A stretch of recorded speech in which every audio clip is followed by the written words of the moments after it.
Good afternoon, colleagues. I hope I'm audible enough to everyone. If I'm not audible, please indicate through the chat box so that we can be sure that we are all on the same page. My name is Mercy Shabangu. I'm a social worker. I'm with Eswatini Hospice at Home Hub team, and I will be the facilitator for today's session. I would also like to introduce the Eswatini Hospice at Home Hub team. We have Mr. Sandile Masham with us, who is our ECO Eswatini Hospice at Home coordinator. We also have Sibongile Smelane, our senior palliative care nurse. We have Sabelo Likele, our Manzini Regional Palliative Care Nurse. We have Bongi Mabuza, who is our regional palliative care nurse. We then have Seminele Kambule, who is our Lubombo Regional Palliative Care Nurse. And then we have Pennington Dlamini, who is our Shiseloni Regional Palliative Care Nurse. I really wish we could all introduce ourselves, but because of time, that might not be possible. But we can still try introducing ourselves through the chat box. You can actually write your name and the organization that you are with. Thank you once again for joining us for our ECO session. We understand that everyone is at work, everyone is busy, but we really appreciate the time that you have set to join us for this meeting. We would also like to thank ECO India team that is also with us during this session. Thank you very much. I would like to remind each and every one of us that may we keep our microphones muted. We can only unmute if we want to communicate anything. We can also use the chat box, and we can show using the raise of hand if there's anything that we want to communicate during the course of the session. If we unmute, maybe also remember to be mindful of background noises, which means can we please put our phones on silence, especially when we are unmuting to communicate something during this session. At this point, I think I will hand over to Mr. Mashamu, Sandile Mashamu, who will take us through the presentation on aspects of palliative care. Mr. Mashamu. Hi everyone, thank you so much to join us today. We are so happy to have you in our language today. It's so interesting and so encouraging to have you. Our last session, we talked about what is palliative care. So today, we are going to look at a few aspects of palliative care. In fact, today we are just introducing what will be happening in the next years and months and weeks in this session. So we are going to introduce what is going to be shared and being discussed in brief during all the sessions that we are going to have. So today we are going to look at the definition of palliative care, and then we will also look at describe the fundamentals of palliative care, and then we will describe the aspect of palliative care. So palliative care means patient and family-centered care that optimizes the quality of life by anticipating, preventing, and treating suffering.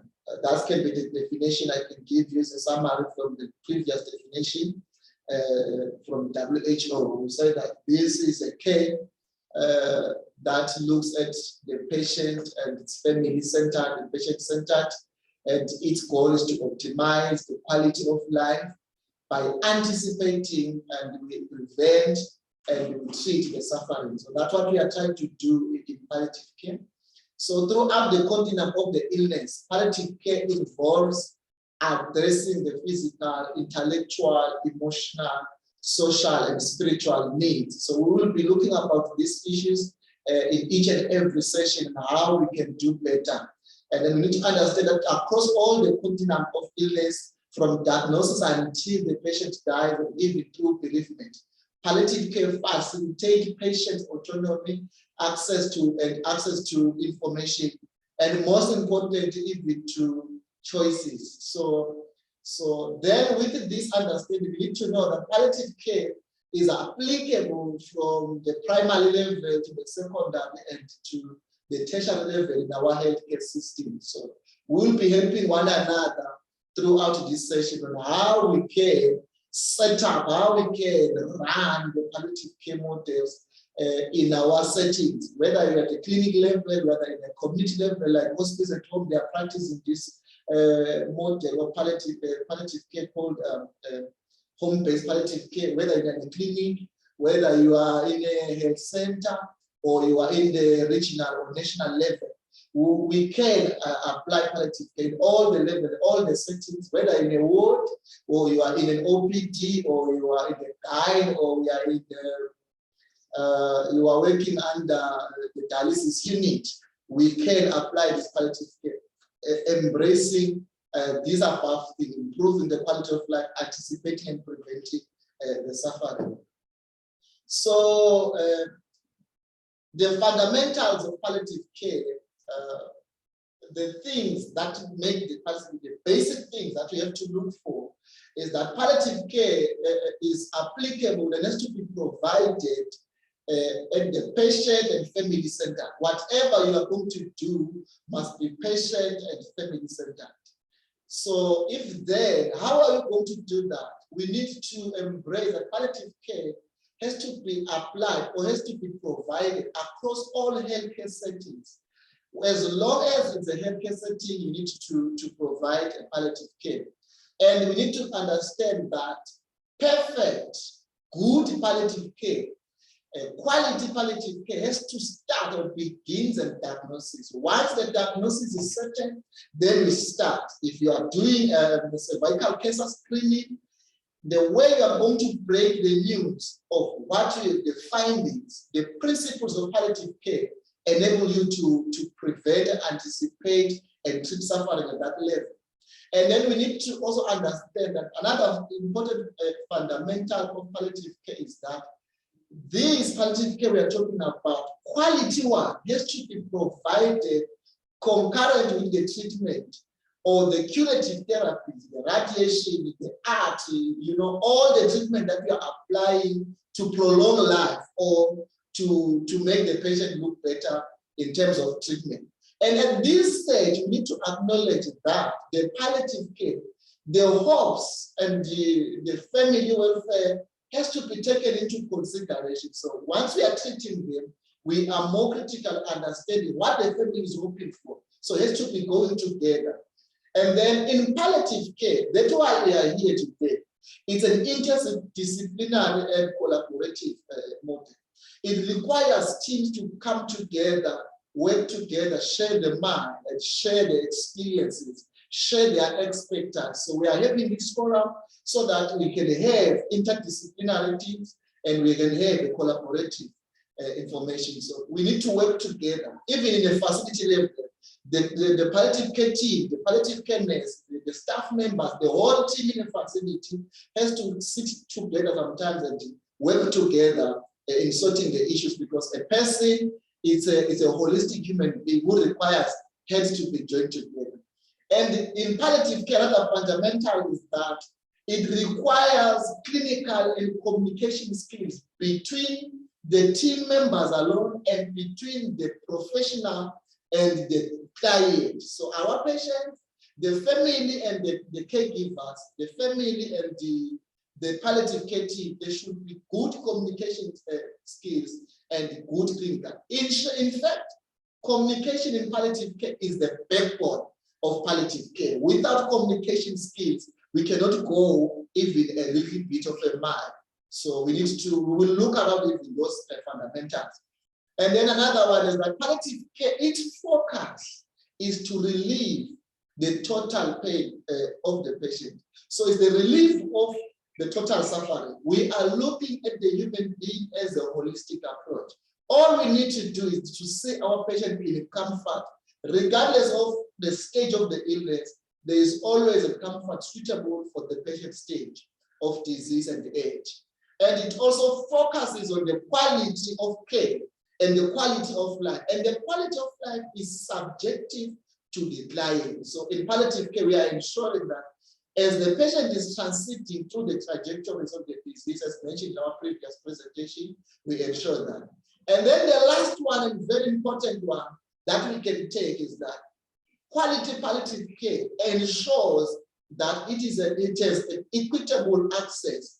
Every person and client in need of palliative care, people with life-threatening and life-limiting conditions, must have equal access to palliative care from diagnosis. So all of them in our hospitals and our facilities, we need to be vigilant, ensure that the doors of palliative care are open. Sometimes we can even do what we call we include all the services in one room, one stop shop, where you get in and you get everything inside. So that one will enable us to have our clients. And then from that one, then we go for what are the aspects, what are the things, the characteristics that we'll be looking for across our session that we're going to have. So as of from the 9th and going forward, we'll be looking at these aspects, bringing in different expertise, getting more different cases so that we can build one another and have effective and quality palliative care programs within our facilities so that the people we are taking care of, they get the quality of life they deserve. So one of the things that we are going to be looking around is the structure and the process of aspects of care. In this one, we talk of the interdisciplinarity. We're talking of the meeting that has to happen there. We talk of the regular interdisciplinary team assessments.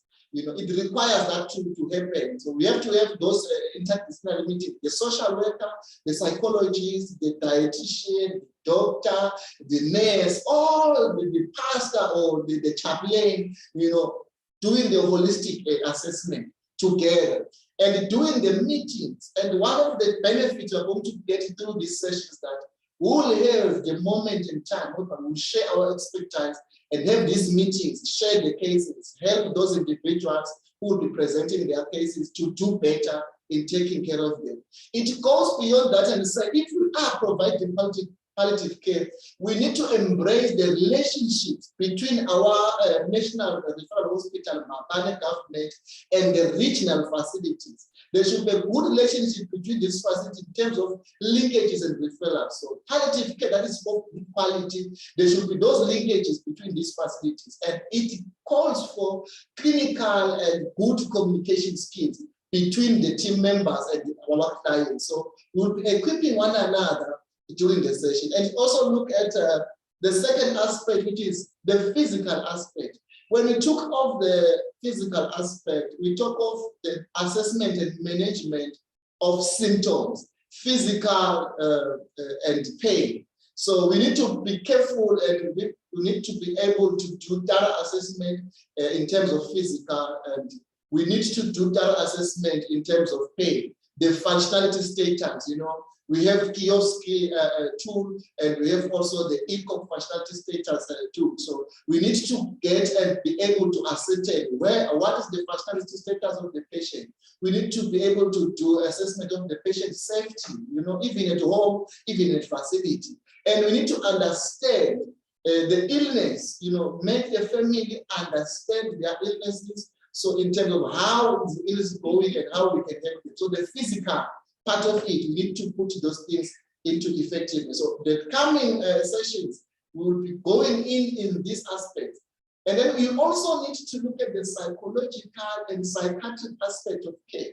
So in these, we recognize and address the psychological distress, the anxiety, depression, demoralization, these terminal and life-threatening or life-limiting conditions, they come with demoralization.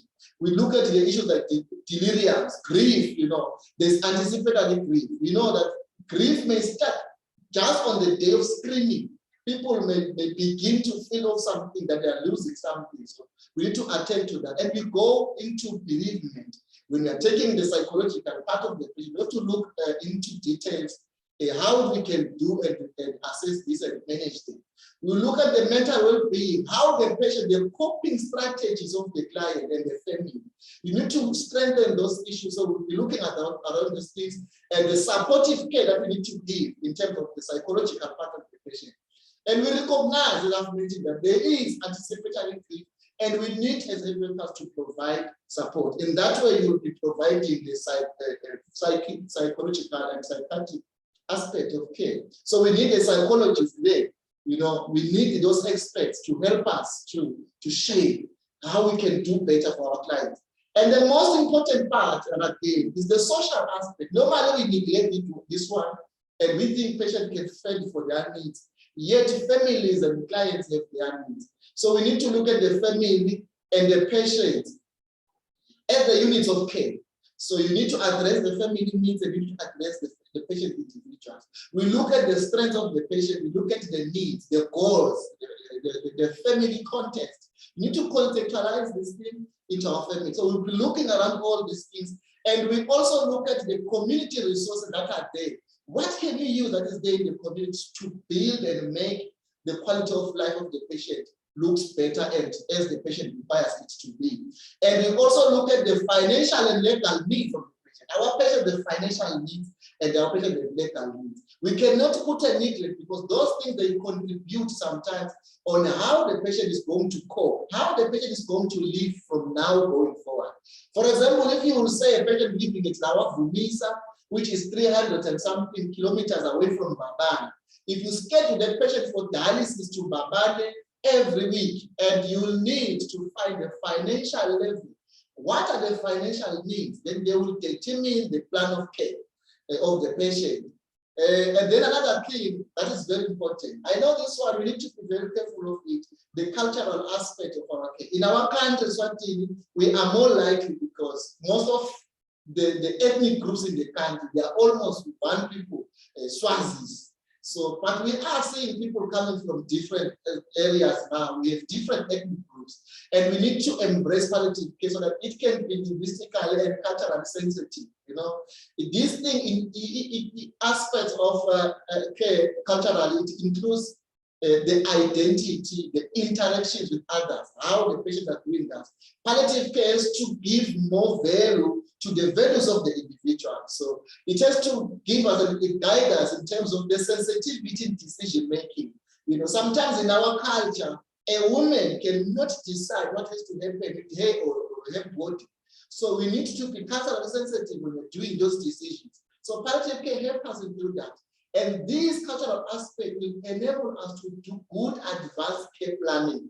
Once we are not culturally sensitive, advanced care planning is barely going to happen. So it helps us to get this, and it helps us in doing information and sharing and sometimes the wishes of the client. And the other one, that is I like this one, the spiritual, religious, and existential aspects of care. I think we will have time in the future while we are going. We have a dead time and weeks where we will go deeper into the spirituality of the patient. You know, spirituality is very important in palliative care. In fact, as healthcare providers, it has to start with us. We need to be aware of our own spirituality so we then can give. There is another quote I will quote from Dr. Mpofu from South Africa. He once said in a training, he said, you cannot give from an empty cup. So you cannot assist a patient in spirituality if you are not aware of your own spirituality. So what I'm going to say with this aspect, we'll look it closer and how we can, as Africans, help our patient in terms of spirituality. So we identify and address the spirituality spirit that comes with the suffering, and identify and honor the various levels of spiritual resilience. You know, this is a pillar that brings families together and gives clients, sometimes even at the terminal stage, to cope and go forward. So we do this by honoring and recognizing the coping practices and traditional rituals. You know, in our facilities, sometimes, you know, by this time of COVID, you can't bring anything inside the facility. But bear with me now. Some of the families, they will come and do some incense burning in the hospital. You know, we need to give them sometimes those opportunities because that's how they cope with the situation. In our culture, they will bring umhlanga, they call it in Siswati, then come and say they are calling that dead individual back home. You know, we know as palliative care team how to assist them do that because we understand the spirituality, the religious, and the existential aspects of care of the people. So through this session we're going to have, we'll have time to dig in this. And then the other one is that we need to look at the aspects of care at the end of life. Most of the patients that we have with life-limiting illnesses, they suffer more at the end of life because they suffer neglect, sometimes with rejection. So we need to honor the wishes and rituals of dying. You know, at this level, we have to help one another understand that it as healthcare workers, we are not gods to reverse the natural to happen. With in mind, knowing that palliative care is not about dying or living, but it's about honoring the natural to happen, and it's about honoring and respecting and affirming that life and dying is a normal process that needs to happen in life.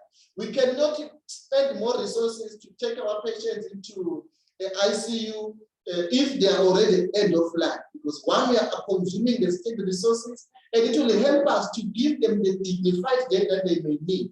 So we'll look at this in depth, and it will help us to know how to anticipate and manage the symptoms, fears, attending to the care needs, activating the bereavement plan, preparation and recognizing and engaging in the final stage of life. In this level, it will help us to understand and need to look at that at a closer range. So, and then when I'm ending now, the last aspect, which might be the one to be seen in our next session, is the ethical and legal aspects of care. Though that is written down, it has to be cared. Respecting the choices in identifying the complex ethical issues. You know, today we have healthcare workers who are not willing to provide palliative care because they are scared of the ethical issues and the dilemmas that comes with it. So it will help us to address the most important part of palliative care, which is the advanced care directives. You know, we will help us to recognize the impact decision-making that is happening in our patient, the impact decision-making capacity. When do we say a patient is now not legally capable to make a decision in terms of our law in the country or in terms of medical? So we will recognize in those, and will also help us deal and recognize internal moral distress. Our healthcare workers are now suffering sometimes of moral distress. They feel like they've done nothing to the patient. They feel like they've done worse for the patient. So these sessions, they will help us. In our next presentation, we will be looking at a closer range, that how you can move from this container that lock us to reserve ourselves from giving these patients the best care we can in terms of the ethics and moral reasoning. So may I say, that's the last thing I'll have to say today, and to say we are welcoming you into this presentation that are going to be happening, these discussions that are going to be provided. Thank you so much for being part of this. Today is our launch date. We are saying these are the things we'll be looking around every time and session. So it's a time not to miss, and it's a time of a good experience to share together with you, colleagues. Thank you. Thank you, Mr. Mashanu, for the lovely and clear presentation. I believe it was very informative, please. Personally, I was able to pick that from the presentation that we just got from Mr. Mashanu, that palliative care is applicable in all health sectors or in all health settings, as well as that in palliative care, it is very important to work as an interdisciplinary team. I think that we can take 10 minutes to actually ask questions or clarifications based on this presentation of aspects of palliative care. If we have any questions, please unmute and ask those questions, or you can use the chat box as well.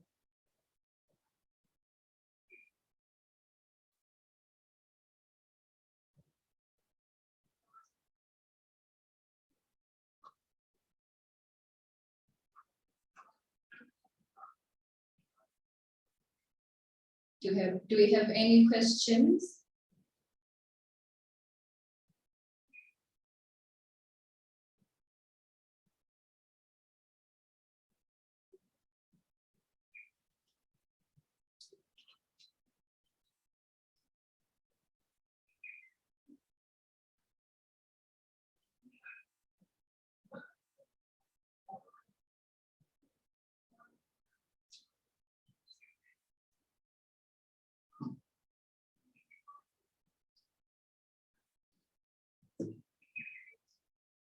Okay, it seems we don't have any questions on the presentations. I hope this means that the presentations were clear to everyone. If we have left you behind, feel free to ask questions in the chat box. And we also reminded that maybe write our names and the organizations or the facilities that we work from in the chat box as well. I think at this point in time, I will hand over to Mr. Eswatini Hospice, who will give us a case presentation. Over to you, Mr. Hospice.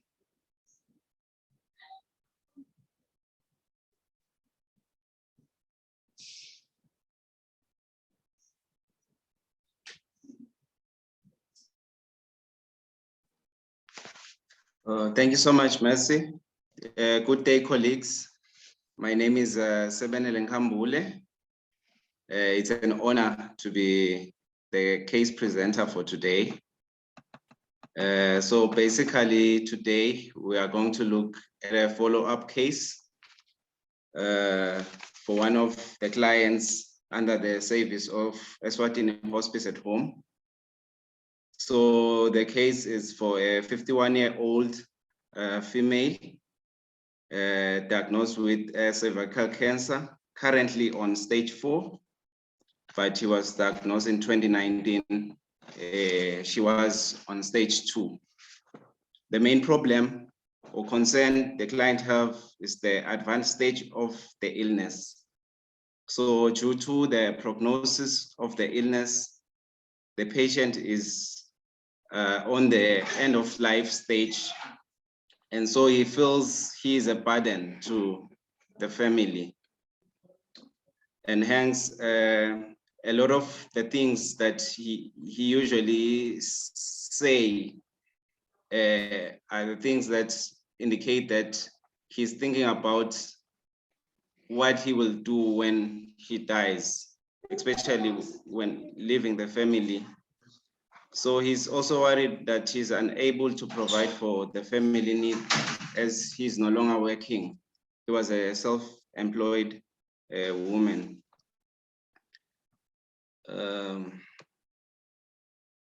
Then when we look at the chief complaints, the patient complained of moderate to severe sharp pain on the lower abdomen with a pain score of 6 to 8 over 10. The pain is consistent and has been there for about a week.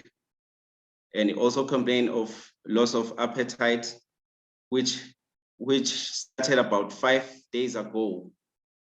He also complained of anemia, and the patient he has anemia, and he complained of general body weakness, which he noted about a week ago. He also have insomnia, which has been there for the past 7 days. So the patient also have moderate constipation, which started 3 days ago. And the patient is worried about how her children will survive when he dies. So he's a bit stressed about that as well. As we indicated, he's on the end of life stage. She's also worried that she's no longer able to attend church as a Christian. Then we look at the medical history. So the patient was diagnosed with cervical cancer stage 2 in September 2019, as I stated earlier. And then he undergo chemotherapy, where he did 6 cycles, and he also did radiation in November to December 2019. After completing the chemo and radiation cycles, the patient he went for a doctor's review in every 6 months. So from January 2020, going onwards, she used to go for a doctor review in every 3 months. Then in November 2021, the patient experienced vaginal bleeding and also lower abdominal pains. and he went to the hospital where they discovered that the cancer has metastasized to the bones. Looking at the medications, in the past, he did the chemotherapy and radiation. And currently, the patient is on morphine, 2.5 milligrams, PO 4 hourly. But unfortunately, the morphine, when we got there, was out of stock. So we opted to give her tramadol 50 milligrams, 2 tablets by mouth 3 times a day. She also got Dalcolex, 1 tablet by mouth at night, which was okay, which we also encouraged her to buy liquid paraffin to accompany the Dalcolex as a stool softener, as we also had, it was also out of stock. Then we also gave diclofenac, 1 tablet, PO 3 times a day, and ferrophore, 1 tablet, PO once in a day as a blood supplement, and also vitamin B complex, 1 tablet for 30 days. And we also gave amitriptyline 25 milligrams, PO at night, 1 tablet at night. So under the social history, as stated earlier, that the patient was self-employed, but due to the condition, he's no longer able to go to work, which is one thing that is stressing her. Well, he only did high school education. That was her highest education level he did. He's a widow and has a lower economic class. Then lifestyle habits and no harmful habits were noted, and no relevant, okay, the relevant health condition with close family are unknown.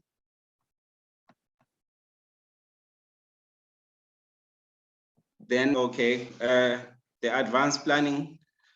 Okay, there is no living will that has been discussed yet with the family, and do not resuscitate orders, no. The mental capacity was assessed, and the patient is stable, is mentally stable, I can say. Looking at the review of system, temperature was 36 degrees centigrade, BP 102/77, pulse was 65 beats per minute, then respirations 23 breaths per minute. Looking at the pain score, it ranges from 6 to 8/10. At that time, when we came, there was no medication for pain, no analgesic he took, because the morphine was out of stock. And his ECOG functionality score is 3. Most of the time he's confined, his chair or confined to bed 50% of the time. Then looking at the other symptoms, we have the readings there, where 0 it's none, 1 is mild, 2 it's moderate, 3 is severe, and 4 is overwhelming. Looking at the pain, depression, and poor mobility, so it's severe there, because when we did our assessment, we gave it a 3. The pain was severe. He had no medication. Depression, stress levels were high. He was overthinking a lot of things, especially what will happen to his children, her children when he died. And the mobility is severe as well. Poor mobility is severe.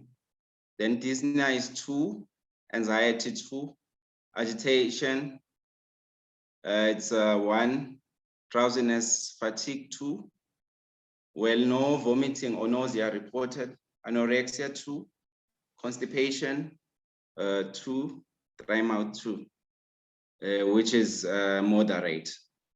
Then looking at the lab findings, there was no information on lab, but the client is on ART. He tested HIV positive in 2013 and has been on ART since then. So our further plan for this patient was to advise the family members to spend more time with the patient and to continue to show her love and support, and also to engage and to involve them in the care of the patient.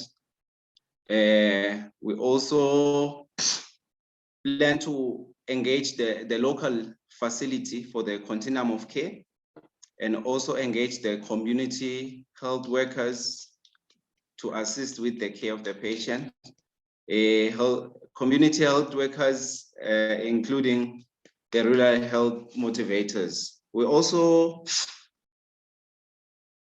want to engage the local pastor to continue support the patient, especially the spiritual and emotional support, and also to refer the client to the social worker for more assessment on the social aspects of the client, and also to advise the family members and the patient as well to call us whenever they need the services of hospice at home, or they need a nurse or someone to talk to. And we also encourage the family members to help the patient to cope with the depression. We also had some counseling session that we did with the patient. We do communicate with her from time to time. I can safely say that currently she's stable, and we're looking forward to helping her more.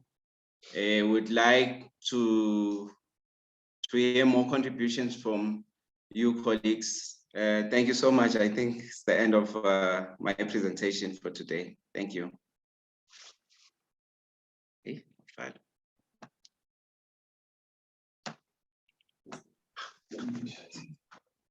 Thank you, Mr. Nkambule. Please remember to mute. Thank you so much, Mr. Nkambule. Thank you, colleagues. I think we were able to follow through the presentation. I think it was well presented and everything was clear. From this presentation, I really picked up that it shows that the team that was working on this case, they've actually shown a huge effort in applying a holistic approach to the care of the client.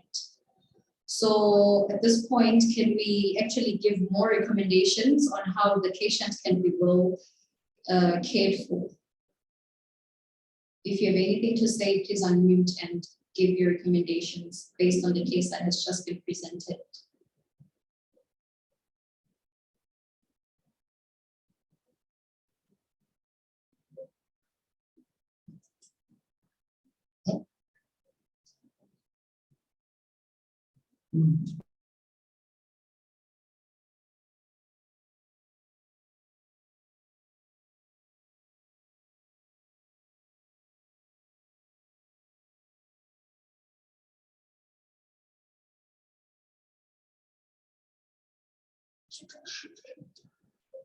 What can we recommend for this case that has been presented, colleagues? How can the client be better cared for?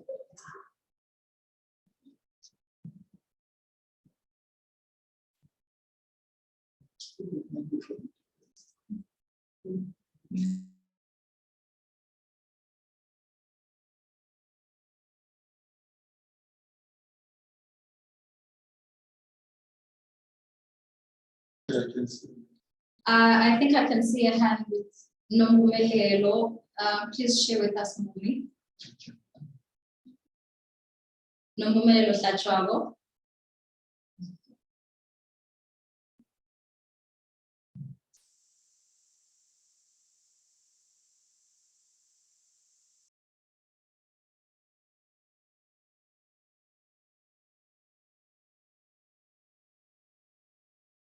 We can't hear you. We can't hear you, Mbumi. Please unmute your microphone.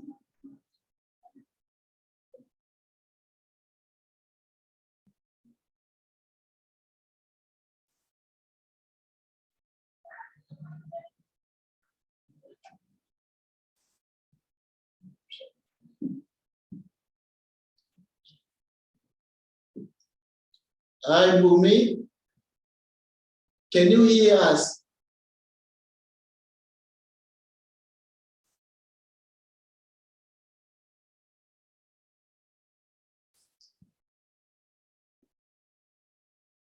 Hey, Bumi.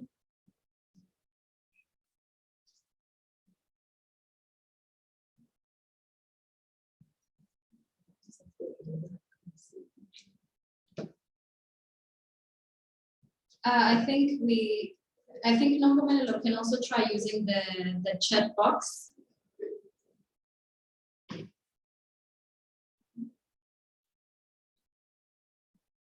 Okay, I can see questions in the chat box. Can Mr. Mashamo please attend to them? Thank you so much, Jamila. The presentation slide and material will be shared with you, team, via your emails.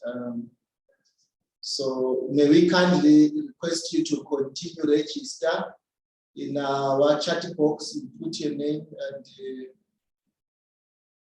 place where you are coming from and your email if possible.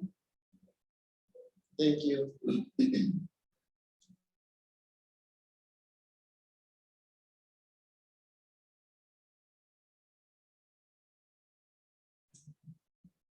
In the absence of questions, colleagues, I would like to hand over to our expert of the day, Sibongile Smelane, who will give us her own recommendations on the palliative care presentation, actually the case presentation that we just got from Mr. Campbell.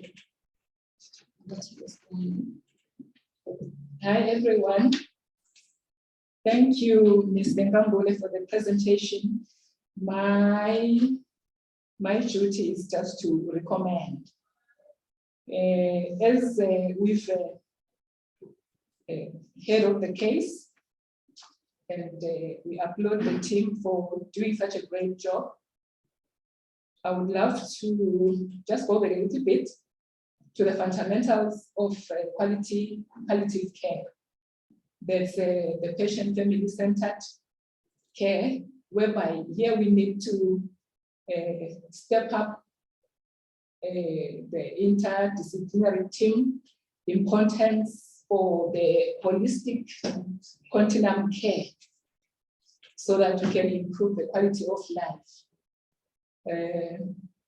And at the same time, we are just going back to the aspects of palliative care. I think you've seen them over the slide, which has been shown by Mr. Masham.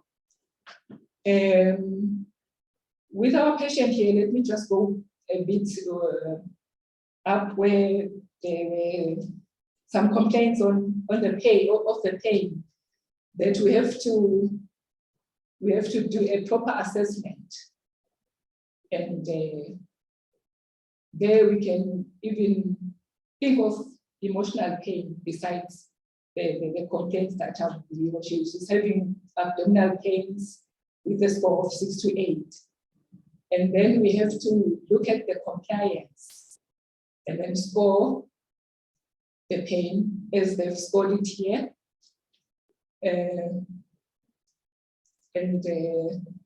We can be able to journey our patient to somewhere.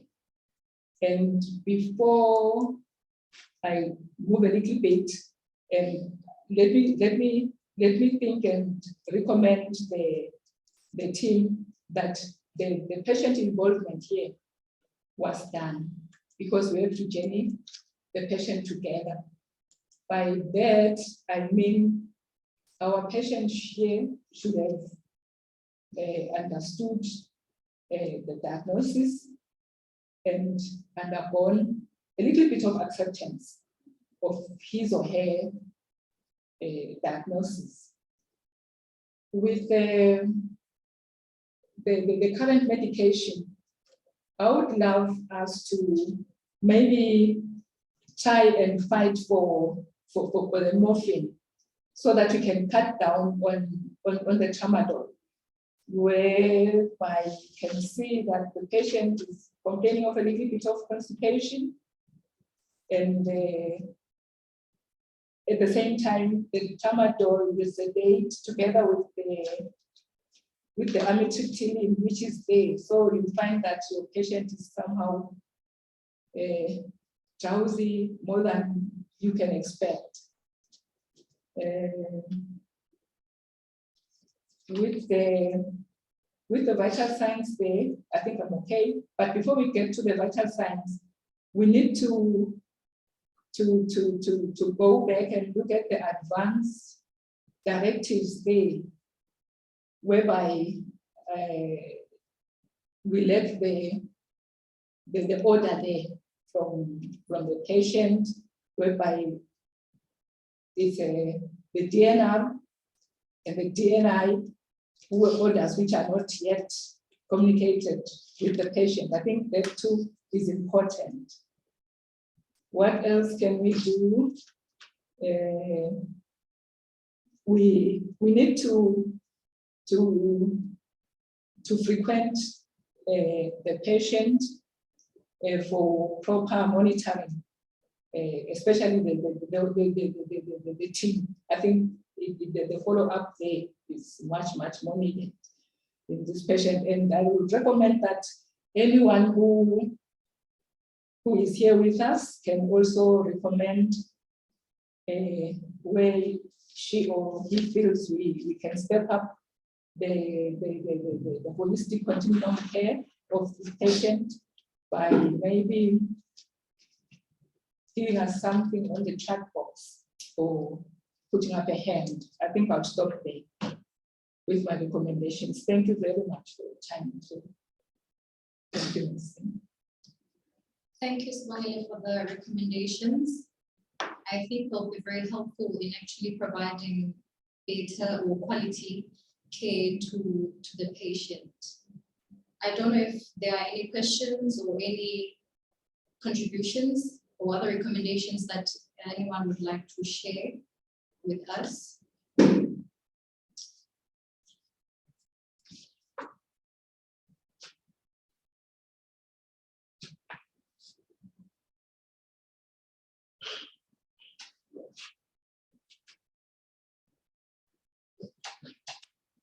You can unmute Patricia Mabuso. Thank you, Chair, and thank you, Mr. Nkambole, for the presentation. Mine is to look at the lab monitoring, since the patient is could be having anemia. How often is the patient monitored for the HB or other laboratories? Thank you.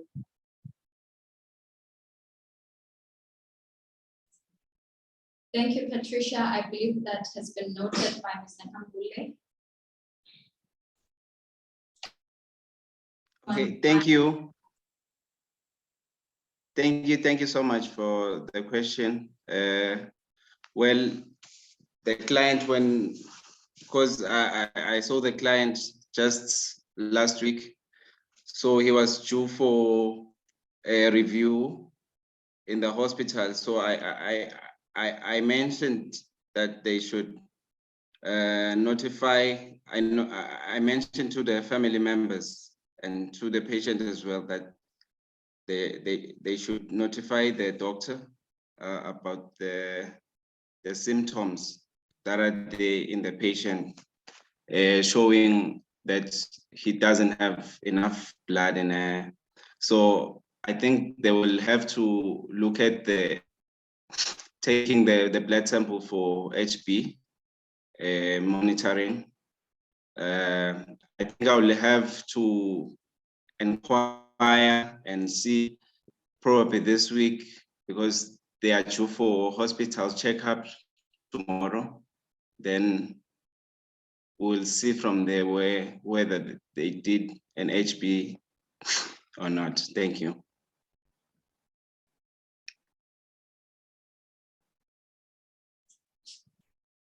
Thank you, Mr. Kambole. Does Happiness want to share anything with us?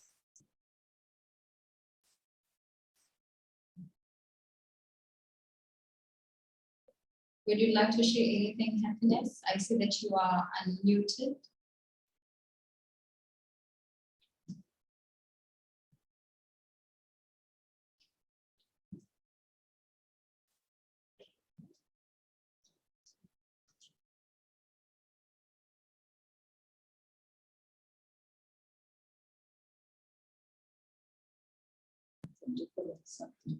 Thank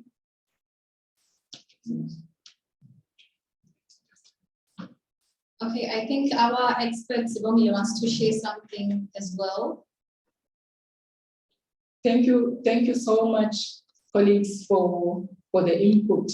You are right, my colleague, with the problem of anemia there, which I want to applaud and recommend to that.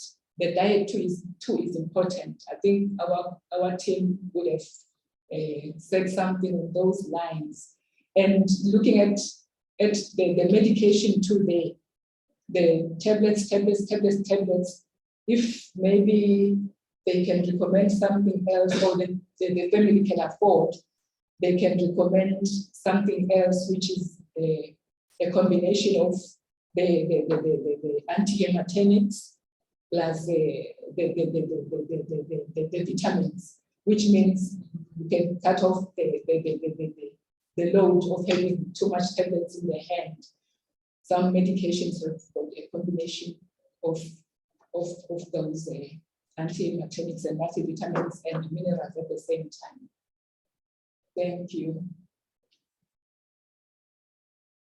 Thank you, Sibongile. I think at this point we can move on, because I can't see any indications of anyone that wants to share anything with us, but you can still use the chat box if ever we are leaving you behind. Thank you, colleagues. Thank you so much for your cooperation. I think the session was very smooth because we were all working together in terms of remaining muted or unmuting when you want to say something. There were not much disturbances actually at all, so we would like to appreciate that.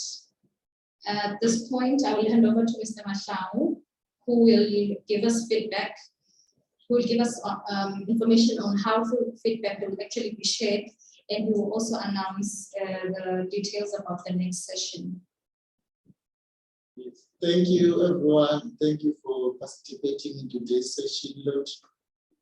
May I first say thank you so much, Mr. Gambler, to share with us such a case. My recommendation would be, if not mistaken, I hate to say that this patient is almost towards end of life. So I would recommend that you may also look around the issues of spirituality of the patient and find any coping strategies, you know, seeing and debating of what is happening to the family members and caring them. Also, those sort of counseling and support and finding out how they are coping with the situation will help them to encounter the reality that is happening and find out how is the patient interpreting the situation and how best she thinks she can be assisted. I think it can help, you know, if a pastor or a spiritual person who may need assistance, he will need such issues.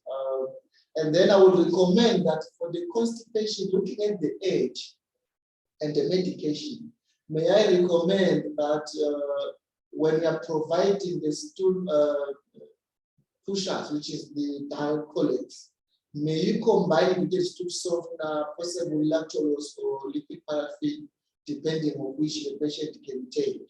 And then you can encourage the fluid intake, but you know, sometimes it is very difficult for the patient to do that. I am seeing there some issues of appetite and stuff. You know, we need to look around that. What could be the possible? Sometimes the patient might be going through serious issues. I saw there in your symptoms, I saw depression at severe. So I would recommend that counseling and identification and care should be provided to deal with that depression before the patient can even commit suicide, because we may never know what is the cause now. Maybe it's because of the pain and other issues. So we need to do some deeper assessment to find out what could be leading to these issues that day.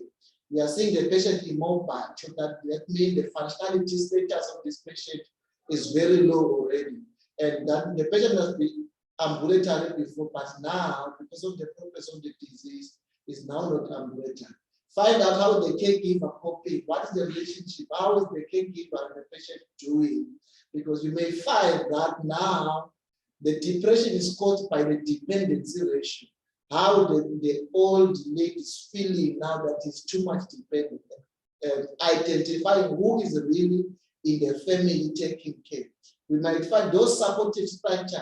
I will encourage you to get the social worker to do some deeper and consult the psychologist in the issue of the management of this depression before it may even affect the family members at the stage. Otherwise, for me, that would be my comment for this case. Otherwise, thank you so much. For the announcement, thank you so much for attending the session. Our next section will be on the 9th of February, 1 p.m. South African Standard Time, like the today's session. We will be looking at the ethical and moral reasoning, palliative care. So for registration, part of this, you can contact me in my details shared on chat. And then we appreciate your feedback with us. So may you kindly use that link there that is shared on chat and click it, and it will take you straight to a feedback form that you will fill. It's 2 minutes, 3 minutes form. You just select what you want. You can say in it, and then it will help us to improve and make the sessions better. And then also the information, the materials of today will be shared via your emails, so you will get them together with the feedback link. Even if you receive it, kindly click it so we can have feedback, so we can improve. Our next session will be, as I've mentioned, on February 9th of February. More details will be shared with you.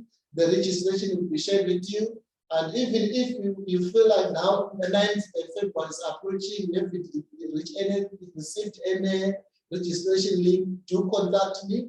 The link will be then shared with you via the WhatsApp or email, depending on which communication you are using. So you are free to invite others to join the sessions with us. We are hoping we will change the environment we are in as healthcare workers. Thank you so much. For any question you can ask now, but now I'm handing over to our facilitator.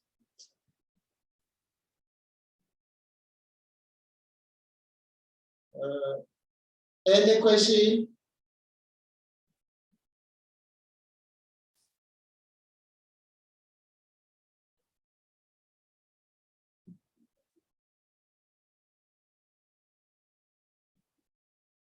If there are no other questions, thank you so much. This marks the end of our session today.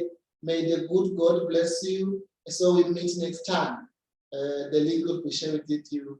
Bye-bye. Thank you, Mr. Sandile. Bye-bye. See you next time. Thank you.